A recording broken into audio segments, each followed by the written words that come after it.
Have you ever wondered what the real difference is between you walking to the store and an Olympic sprinter going for gold?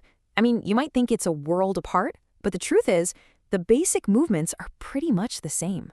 Today, we're going to unlock that powerful athlete that's already inside of you.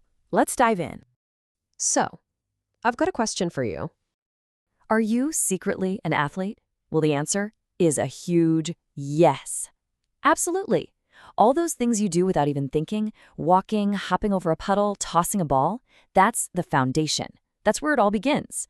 We're about to break down exactly how those simple, everyday actions scale up into some pretty incredible athletic skills. All right, so let's start with the most fundamental movement of all, running. It seems so simple, right? But it's really just walking, but kicked up a notch, with one key difference that honestly changes everything. So, here it is. This is the big secret. When you're walking, one of your feet is always touching the ground. But when you run, for a split second, you're actually flying. Both feet are off the ground. And that little moment of flight, that's where all the speed and power comes from.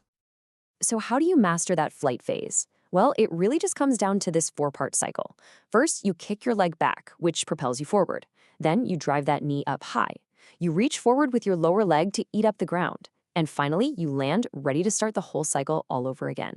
That, right there, is the engine of a powerful run. And hey, let's not forget about your arms. They are not just along for the ride, I promise. Keeping them bent at a sharp 90-degree angle and swinging them opposite to your legs, so right arm with left arm with right leg, that's absolutely crucial. It gives you balance and it actually helps drive you forward. It turns your entire body into this perfectly coordinated speed machine. Okay, so we've covered moving forward. Now, let's talk about moving up. Defying gravity isn't some kind of magic trick. It's all about understanding the launch code of a jump. And it's something anyone can get the hang of. You know, every single jump really just boils down to one of two directions. Are you trying to go forward to cover distance?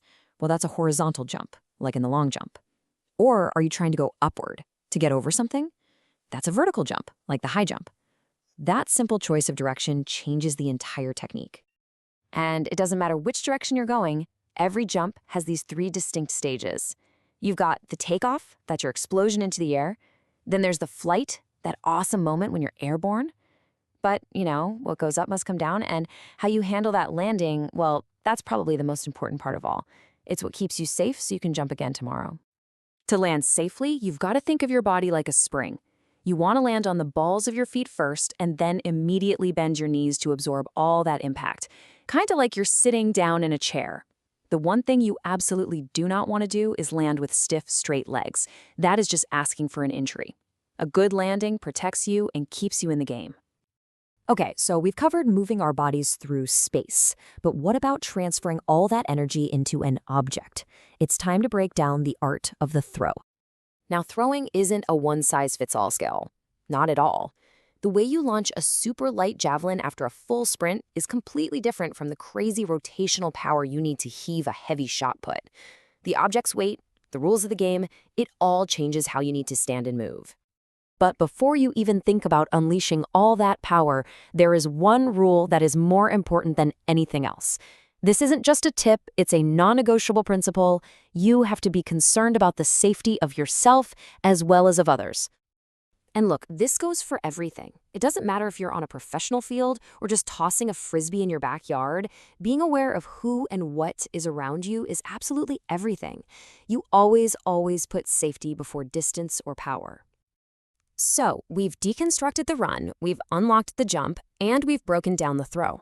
Now, let's tie this all together and figure out what it all means for you. So, what's the big takeaway here? It's pretty simple, really. Your natural, everyday movements are the building blocks of all athletics. Running, jumping, and throwing are the foundation for countless sports.